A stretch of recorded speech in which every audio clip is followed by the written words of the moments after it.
Again, I'm Paolo Villana. Sa mga hindi nakakakilala, isa po akong visually impaired, legally blind, or sa Tagalog, bulag. Shadow silhouettes lang po nakikita ko.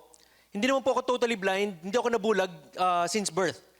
2001 lang, when I was 21 years old, nawalan ho ako ng paningin. Naging Christian ako, bata pa ako. Pag-akit namin ng mother ko sa Baguio City, nag-migrate kami ng Baguio kasi nanay ko at the age of 10, umakit kami, 1990, dahil naganap ng bago environment nanay ko, nagiwalay sila ng tatay ko. So Baguio ang napili niya, bit-bit na kaming magkakapatid, sa Baguio City kami tumira. So nung mga time na yon, I was praying kay God kasi nanay ko, single parent, lahat ng mga trabaho, pinasok niya para mapag-aral, mabigyan kami ng magandang buhay, magandang kinabukasan ng aming magkakapatid. Yon. So, nakita ko yung mga pagod hirap. So at a very young age, I asked God for an opportunity na mabigyan ng pagkakataon makatulong sa nanay ko. So blessing ni God, na-involve ko sa isang organized basketball sa Baguio City. Isang evangelistic team. Umiikot ko kami ng buong Pilipinas. At a young age, teenager hanggang late teens, early 20s. We were playing basketball. I was earning. Kumikita na ako ng pera. Ako na nagpaparal sa sarili ko. Hindi na ako humingi ng pera sa nanay ko.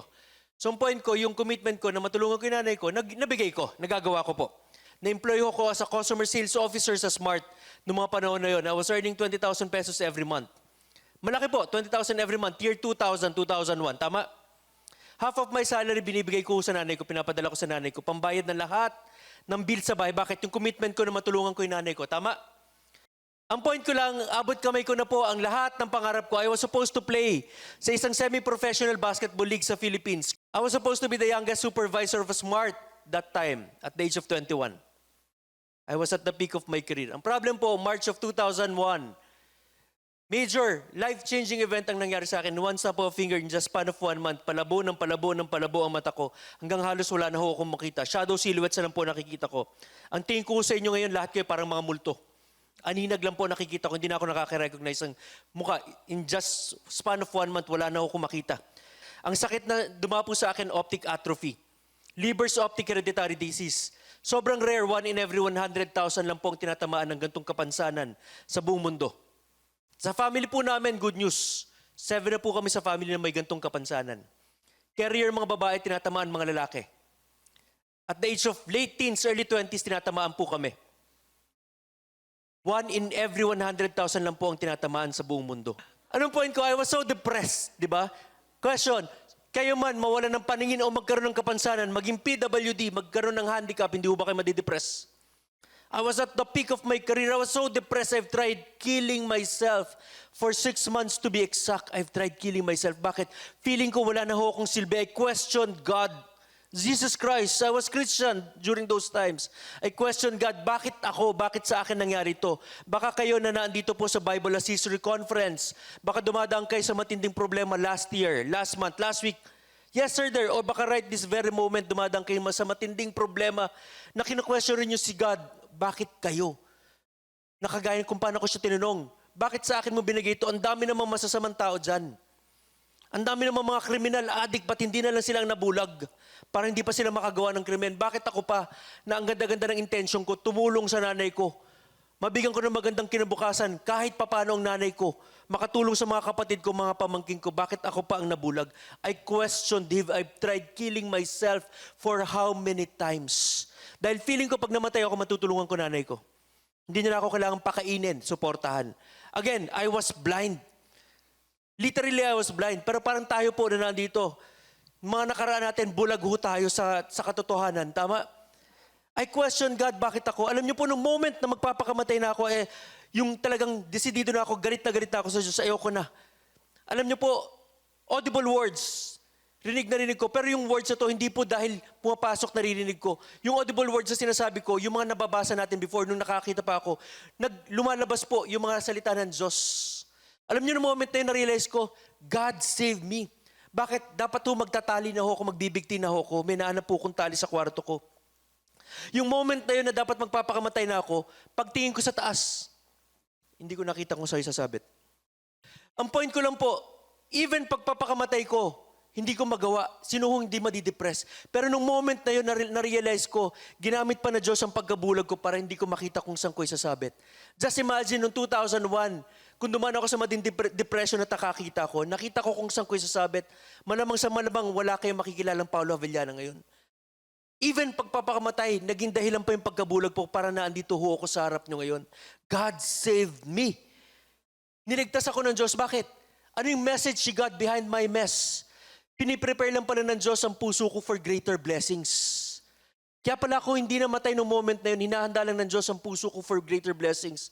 Kaya kung kayo dumadaan sa matinding problems, kagaya ng nangyari sa akin, let's not quit, don't stop, do not give up. God is preparing all of us for greater blessings. Just imagine kung namatay ako, nung time na yun, wala ho ako ma-attend ang Bible as history.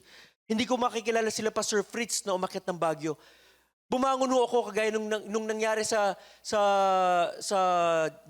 John chapter 5 verses 8 to 9. Yung story ng paralytic, di ba? For 30 plus years, gustong-gusto ng paralytic pumunta doon sa well. Kaso nga lang, lumpo siya, hindi siya makapunta sa healing well. Ganun po nangyari sa akin. Ano sabi ni Jesus Christ? Without touching the paralytic, get up, pick up your mat and walk. Yung pong ginawa ko sa buhay ko, I stood up, I pick up the pieces of my life again. And I walk away from my depression, kaya dito ako nakatayo ko. Sabi ko, isang sense lang ang nawala sa buhay ko, sense of sight. Tama. May 4 pa pala akong senses na natitira. Sense of hearing, taste, smell, touch. Bakit ako magagalit doon sa nawala na pwede naman ako magpasalamat doon sa 4 pang natitira? Yung pong pinakita sa akin ng Diyos, gagamitin kita. Gagamitin kita. Yung kahinaan mo, magiging kalakasan mo. Yung disadvantage mo, magiging advantage mo. Hindi ko alam kung anong purpose ng Diyos kung bakit niya ginawa sa akin. Hindi ko alam kung ano, hinahanap ko anong purpose ng Diyos sa akin, sa buhay ko. So nung time na yon, nung time maraming nangyari, maraming pagbabago nangyari sa buhay ko. Since 2013, naging inspirational, motivational speaker na po ako. Giving talks, trainings. Sabi ko nga, I'm speaking in front of 30 up to 5,000 na mga tao. Kahit isang tao lang, may ma-inspire, may mabago through my story. Fulfilled na yung mission ko. Yun ang tingin ko. Yun ang tingin ko na purpose ng Diyos sa buhay ko. So ibig sabihin, through my story, marami na nai-inspire. Pero nung nag-attend po ako dito sa Bible conference, parang sabi ko, parang may kulang. Parang may kulang pa. I've been speaking, I've been inspiring more people. Tingin ko. Ako rin po ang president ng PWD organization ng barangay namin. True doon sa pagiging PWD president ko, na-connect po ako ng brother ko sa grupo nila Pastor Fritz. So doon kami nakakapagkwentuhan kami ni Pastor Fritz, every lunch kami magkasama, hanggang sa in-invite niya ako dito sa Bible as History Conference. So twice ata na hindi ako naka-attend. So itong Feb na to, talagang blinak ko na yung schedule ko. Hindi pwedeng wife ko, kasi nga busy rin sa Baguio. Ako naman may mga ginagawa, pero ano lang naman ako, online or pwede naman through phone. So sabi ko, sige, attend ako. Eksakto birthday din ng brother ko nung Feb 9. So bumaba ako. Punta dito. Hindi ko alam talaga kung anong i-expect ko sa Bible as History Conference. All along, alam ko, akala ko marami na akong alam. Sa Bible, Genesis to Revelation daw, parang, 5 days, 9 to 5, Genesis to Revelation. Grabe ah. Parang information overload. Ano kaya ito? Baka boring ito. Alam mo yung typical conference convention na na-attendan natin. So sige, attend. Basically, pinagbigyan ko si Pastor Fritz. Ganun na lang. Let's put it that way. In-invite ko nanay ko para sabi ko, mapunta ka, mag-invite ka rin. Pero ang purpose nun, 1 year na rin kami hindi masyadong kakasama na nanay ko. Kasi for how many years sa Baguio magkasama kami. So sabi ko, sige, gawin na natin itong privilege na magkasama tayo for 5 days. Dito, parang bonding time na rin namin ng nanay ko. So first day, attend. To be honest, hindi nga ako nakakakita. Kayo, nakikita niyo yung pinapanood nyo, nababasa nyo. Ako, nandun lang dyan sa second row ata. Siguro more than half nung first day natin, nananaginip ako. Hindi, kasi di ba, hindi mo nakikita. Pag tumingin ka sa rap, ilaw lang. Parang feeling ko, kinukuha na ako ng liwanag. So, ang dami na akong naalala. Basically, wala masyado. So, second day, tuloy-tuloy, second day, hanggang sa parang, ando na, tungkol sa yung first, second day ng conference natin, sabi ko, parang ganito ba ang pinapakilala sa atin na Diyos? Puro galit, puro parusa, puro hindi nga discipline eh. Punishment, consequences, penalty. Pag ginawa ng mga tao to papatayin, paparusahan. Parang alam mo yung first 2 days, parang ang dating sa akin, ganun ba kasama ang Diyos? Kasi hindi yun ang pagkakakilala ko. So parang sa akin, parang tama ba ito napuntuhan ko? Bakit parang napakasama ng Diyos na pinapakita sa akin? Hanggang sa umabot sa point, third yung actually yung second day natin, yung sharing time natin, gusto ko sabihin nun kay Brother Jovi, yung mag-sharing daw sa mga napanood na videos. Brother Jovi, 6 videos na. Siguro share ko lang dun sa 2 video, yung 4 tulog ako eh. pero ano, yung parang umaabot na sa point na yung dumadating na yung sa scenes, yung mga ganun. Yung dumating na sa point na yung kinukwentuhan ni Brother Jovi, ni Pastor Reverend Kwan, yung magiging salamin, gawin nating salamin, yung sinasabi ni Pastor Kwan, sa buhay natin, yung mga scenes. Alam niyo, nakikinig ako nun, ni isang moment, segundo na antukin, wala na. Bakit? Ang dami nang pumapasok sa aking kasalanan, na parang, kasalanan ko pala yun. Yung mga akala mong baliwala, bumabalik lahat, kasalanan. Na parang, sandali, tama na, parang hindi ko na alam paano ako mag-uumpisa ulit. Sa dami ng sins pala na nagawa ko, na akala ko okay lang. Yung pride, yung ego ko na hindi okay na ako. Yung pala hindi, sobrang daming kasalanan.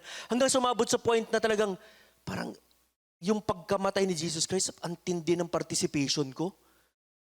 Yung sa pagkamatay niya, yung daming dugong nilabas niya, yung daming latay sa kanya, ang dami pala sa akin doon. Yung ang dami niyang ni-reveal na hindi ko naman na pwedeng i-reveal ngayon, baka kung sa tao. Pero alam niyo, yung parang, yung evaluation ko sa sarili ko, grabe.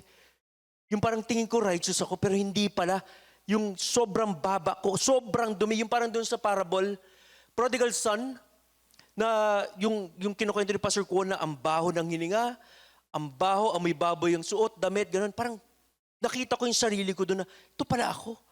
Yung parang akala ko malinis na ako, pero nung na-reflect ko lahat yung mga sins, hindi pala. So kung babasihan natin nga, yung mga truth, so mga sharings, yung from first hanggang yesterday na sharings nga, nakita ko sa sarili ko na yung first part ng conference natin, yung di ba nahati sa 2, yung through my sharings din dito sa mga conference natin, yung before Christ, doon makikita natin law, batas, nakita ko doon. Lahat is sumunod ka sa batas. Pag di ka sumunod sa batas, 10 commandments, may parusa, may consequence, may parusa. Cleansing ang buong sangkatauhan. Batas. Pagdating doon sa after death, yung AD, yung pagdating ni Jesus Christ at tinubos sa tayo through His blood sa sufferings na ginawa niya. Yung pala after the law, pagpasok natin dito sa AD, love, pagmamahal ng Diyos para sa atin. Doon niya pinakita yung pagmamahal. Just imagine kung hindi nangyari, hindi sumuway yung mga Israelites, wala tayo ngayon dito mga Gentiles. Ganong kabait ang Diyos. Yung blueprint, yung timeline, andun lahat. Binigyan niya tayo ng pagkakataon na makasama. Binigyan ako ng pagkakataon na makasama. So doon ko nakita yung difference. Meron nga akong sinishare din yung law of polarity. Kung tatanungin niyo ano yung law of polarity, isang universal law. Sa universe natin, maraming universal laws. Hindi to New Age siya. Universal laws, maraming universal laws na umiikot sa buong universe natin. Na kung ano yung law na yun, inevitable, wala kang unbreakable. Yung law sa San Juan, yun din ang law sa Riyaya, sa Baguio, sa Chicago, sa iba-ibang parte ng mundo.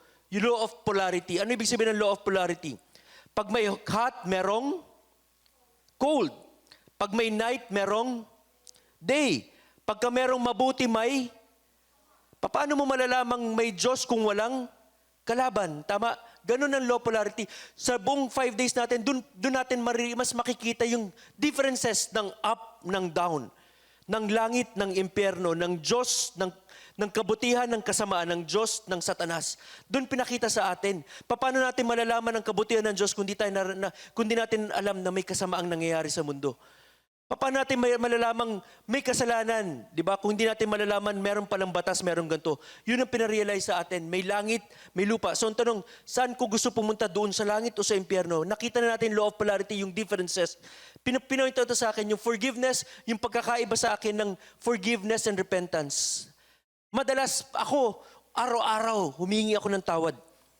May tinuro nga sa akin na yung how to pray daw acts, ACTS, adoration, confession, thanksgiving, supplication. So nung nalaman ko yun, everyday, bago ako matulog, pagising, confess, hingin ng tawad. Nung na-realize ko dito, once lang naman pala namatay ang Diyos para sa atin. After that, lahat ng kasalanan natin noon, ngayon, at magpakailanman forevermore, kinuha niya na. Bakit pa pala ako kailangang humingi ng tawad araw-araw? Hindi naman kailangang ipako siya ang Diyos araw-araw para pagbayaran ulit yung mga kasalanan ginawa ko. Instead na yung confession or humingi ng tawad, magpasalamat dahil pinatawad niya na tayo. So yung adoration, after purihin ng Diyos, diretso na ako sa thanksgiving. Lord, maraming salamat at pinatawad mo na ako noon, ngayon at magpakailanman. Reminder na lang pala ang ginagawa na magpasalamat ka at pinatawad ka. Tao tayo, magkakasala at magkakasala. Tama? Pero yung reminder, yung conviction, yun ang importante, yung konsensya na after natin tanggapin ng Diyos, yung konsensya na sin no more. Tutumba, madadapa ka, pero yung conviction na, Lord, nire-remind mo ko, maraming salamat at namatay ka because of your blood. Sinabi nga dun sa Isaiah 38:17, na lahat ng kasalanan natin, nilagay na ng Diyos sa likod. Hinugasan niya na ng dugo lahat ng kasalanan natin. So yung sa akin, yung natutunan ko rin, yung sinner's prayer, tanggapin ko daw ang Diyos. Ilang beses tuwing may sinner's prayer ako narinig, tinatanggap yung Diyos. Sumasabay ako ng sumasabay. So ibig sabihin, ilang beses ko nang tinanggap ang Diyos sa isip ko, sa puso ko, sa bibig ko. Yun ang sinasabi ko.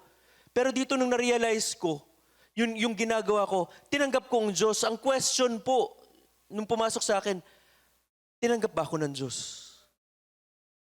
Diba? Tinanggap ko si Jesus Christ. Ang question, tinanggap niya ba ako? Nakita na ba niya? Malinis na ba yung puso ko? Andito na ba yung banal na Espiritu, yung Holy Spirit? Yung kingdom of God within me. Yung lumalabas kasi, napaka-self-serving nung tanggapin mo si Jesus Christ as your personal Lord and Savior. Ang ganda ho pakinggan, tama? Tanggapin mo si Jesus Christ as your personal Lord and Savior. Hayaan mo siyang mamuhay sa puso mo, sa buhay mo. Pero ang tanong, di ba, tinanggap niya ba tayo? Tatanggapin niya ba tayo? Self-serving kasi yung tanggapin mo si Jesus Christ. Yung pride, yung parang in my own terms. Tama ba? Tatanggapin kita kapag ready na ako. Hindi pa ako ready dyan. Wait ka lang. Maghintay ka lang. Di ba parang ang yabang pa natin nung dating na ganun? So why not isipin natin, paano ba ako, ano bang dapat kong gawin para tanggapin ako ng Diyos sa kanyang kaharian habang naandito tayo sa langit, ay sa lupa. Yun po ang mga realizations ko during this conference natin na dapat pala maging malinis ako, ayusin kong buhay ko, ayusin puso ko na para ang Diyos ang tumanggap sa akin. There are millions of ways kung paano tayo minamahal ng Diyos. Pinapakita ng Diyos yung grasya niya sa atin. Tama?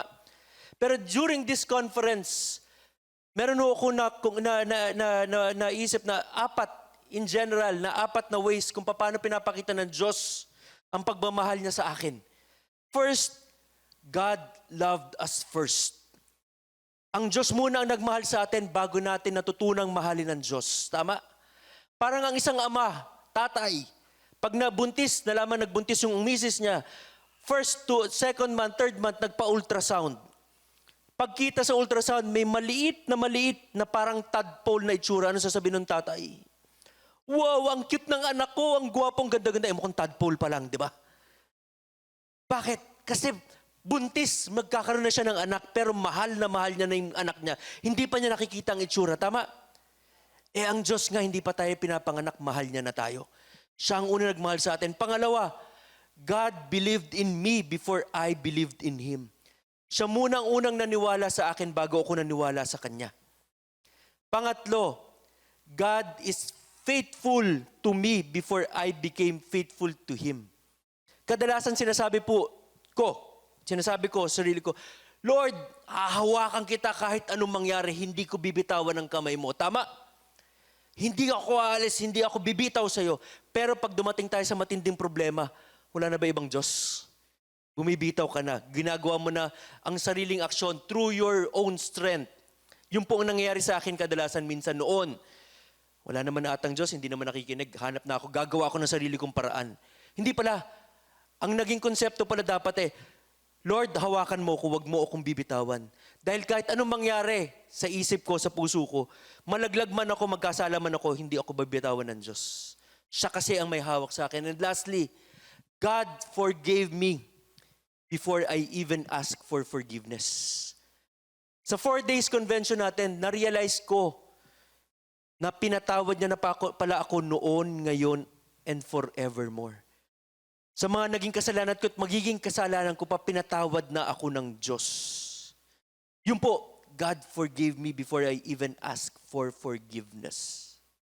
Yun ang mga na-realize ko na, kaya sa akin, itong convention, itong conference, grabe ang learnings, hindi lang learnings, yung complete transformation, akala ko Kristiyano na ako. Sabi ko nga madali ho maging Kristiyano, tama? Pero mahirap maging tunay na Kristiyano. Para ho sa pagiging tatay, madali ho maging tatay. Pero napakahirap ho magpakatatay. Yung pong na-realize ko, madali maging Christian, sabihin Kristiyano. Pero yung mamuhay na Christian, yung po ang napakahirap. Hindi ho maganda, hindi ho madali. Pero pag ginawa natin yung part natin, ang dami pong rewards na nag-iintay sa atin. Tama? So ako po, pag uwi ko ng Baguio, habang nandito pa lang alam niyo po, talagang kinukurot po yung puso ko. Bakit? Ang unang-una pong gusto ko, pagbalik ko po, kausapin ko yung aking mag-ina. Ayoko po na ako kasama, sila hindi. Gusto ko po yung mga na-realize ko dito, yung mga learnings, yung mga insights ko, gusto ko po maranasan din nila. Even yung sa Luke 15, yung story ng prodigal son, nagkwento niya kami nila Brother Fritz, mas maganda pong title hindi The Prodigal Son The Father's Love. Kasi mas pinakita yung pagmamahal ng ama sa kanyang anak. Doon pa lang po sa prodigal son story, the father's love story Yun na po yung pwede nating maging story ng salvation, ng pagmamahal ni Jesus Christ sa atin. Yung po gusto kong unahin yung aking mag-ina. Then nag-iisip na po ako, sino susunod? Parang sa akin, we are all saved right now. Even right now, kahapon sobrang kating-kati ako kay Pastor Fritz. Sabi ko, Pastor Fritz, alam mo maganda dito, after ng conference, sana meron kayong merong lugar for water baptism. Hindi siya nagsasalita, meron pala. Kasi sobra akong, akala ko for the past how many years, decades, Kristiyano ako, kahit, hindi ko alam na okay lang kahit water baptism, kahit walang water baptism, parang ritual lang naman para sa akin. Yung pala, nung narinig ko dito, hindi pala siya ritual. Utos pala siya, kailangan nating i-obey. Step. After that, sabi nga ni Brother Zovi, magtrabaho na tayo para buuin yung templo. Para marami tayong maisama, maumpisahan na natin, dumami pa tayo. So I'll start with my family. Para sa atin, umpisahan natin sa pamilya natin. Then tsaka tayo lumabas. Huwag tayong maging complacent na, save na ako. Na-realize ko sa Bible as history na yung salvation pala, ito pala ang tama. Hindi, huwag tayong maging complacent. Instead, magkaroon tayo ng urgency. Paano yung mahal ko sa buhay? Paano yung asawa ko? Paano yung anak ko? Ayokong ako lang. Yung point ko doon, yung Old Testament is fear. Yung mga nakita natin, yung mga parusa, punishment, that's all fear. Pero instead of fear, let's all activate our faith. Yung pananampalataya, huwag na tayo matakot. Instead, manampalataya tayo. Mabuhay tayo sa pananampalataya kay Jesus Christ. Mabuhay tayo sa pananampalataya. Marami tayong pwedeng matulungan pa na mas makilala ang Diyos, mas save na hindi lang tayo. So again, before I end, maraming salamat kay Reverend Kwon. Rest in peace na pala, no? Maraming salamat kay Brother Ken. Maraming salamat sa lahat ng mga inviters, mga facilitators. Siyempre kay Brother Fritz, Pastor Fritz, maraming salamat.